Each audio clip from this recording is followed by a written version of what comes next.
Bonjour tout le monde, j'espère que vous allez bien. On se retrouve aujourd'hui pour une vidéo haul jeux société. Pendant les soldes, j'ai passé deux commandes, une sur le site de Philibert et l'autre sur le site Le Passe-Temps, et en tout j'ai 7 jeux société. Hollywood Racers, c'est un jeu pour les 8 ans et plus de 2 à 5 joueurs pour des parties d'environ 30-60 minutes. C'est un jeu de plateau où on va faire des courses de voitures dans l'univers de la pop culture des années 80. Osirium, c'est un jeu pour les 10 ans et plus de 2 à 4 joueurs pour des parties d'environ 30 minutes. C'est un jeu de stratégie et de combo où on honore la divinité égyptienne à laquelle on a prêté allégeance. On doit récolter des amulettes, affronter des adversaires pour accomplir un maximum de rituels sur le plateau et tenter d'atteindre l'exaltation divine. Rescue Polar-Bear, c'est un jeu qui me faisait très envie dans les sorties de ces derniers mois.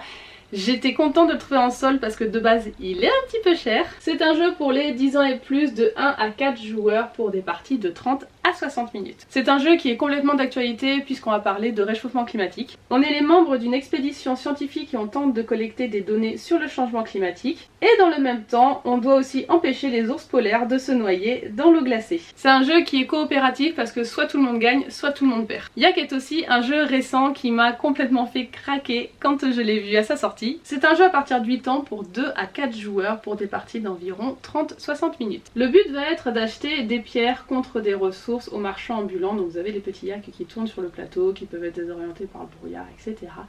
Donc le but est d'acheter des pierres pour construire une pyramide qui va permettre de guider les marchands et leurs yaks. Petit Peuple est un jeu pour les 10 ans et plus de 2 à 4 joueurs pour des parties d'environ 60 minutes. Les petits peuples exilés de la forêt ont trouvé abri dans un jardin abandonné pour y bâtir une nouvelle ville. 4 peuples bâtissent une ville sur les 7 territoires du jardin, mais chacun cherche à prendre le dessus. Les joueurs construisent des bâtiments en réaménageant des cafetières ou des mangeoires à oiseaux pour réaliser les projets communs et les missions secrètes. Ils devront aussi prendre le contrôle de territoires et envahir les immeubles adverses. Iki est un jeu pour les 14 ans et plus de 2 à 4 joueurs pour des parties d'environ 60-90 minutes. Le jeu se passe à Edo, l'ancien nom de Tokyo, pendant la période Edo. Le jeu se passe dans une rue commerçante d'Edo. Le but, ça va être de veiller au bien-être et la prospérité de la ville. Pour ça, on va recruter des personnages de différents corps de métier, les faire travailler dans cette rue et faire en sorte d'accumuler de l'expérience. Et le petit dernier, c'est Merve, un jeu pour les 14 ans et plus de 1 à 4 joueurs pour des parties d'environ 90 minutes. Les joueurs rivalisent pour amasser pouvoir et richesse au cœur de la cité prospère. Pendant ce temps, au-delà des murs de la ville, des hordes mongoles approchent.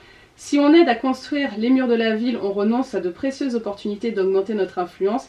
Mais si on laisse la ville sans protection, on brûlera avec. Chaque décision est lourde et les conséquences de chaque faux pas sont désastreuses. Voilà pour ce haul solde jeux société, j'espère que ça vous a plu. Maintenant il faut que j'aille réorganiser à côté la ludothèque pour pouvoir tout caser. Dites-moi si vous en avez testé certains parmi ceux que je vous ai présentés. N'hésitez pas à vous abonner, c'est pas déjà fait, et je vous dis à la prochaine pour une nouvelle vidéo. Bye bye!